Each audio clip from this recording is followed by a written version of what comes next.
এইটা হচ্ছে কিসের তরকারি বলো তো? তোমরা হয়তো ভাবছো এটা হচ্ছে লাউ বা চাল কুমড়োর তরকারি, তবে একদমই না।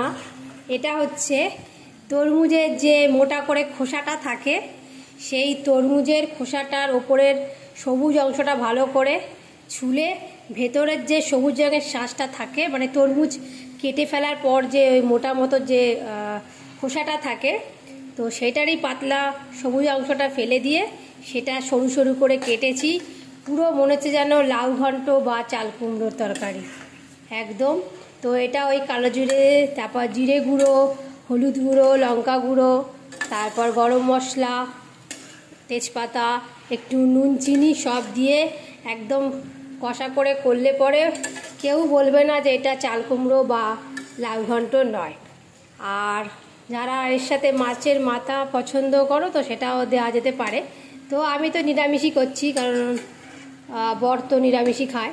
তো দারুণ একটা রেসিপি, ট্রাই করে দেখতে পারো।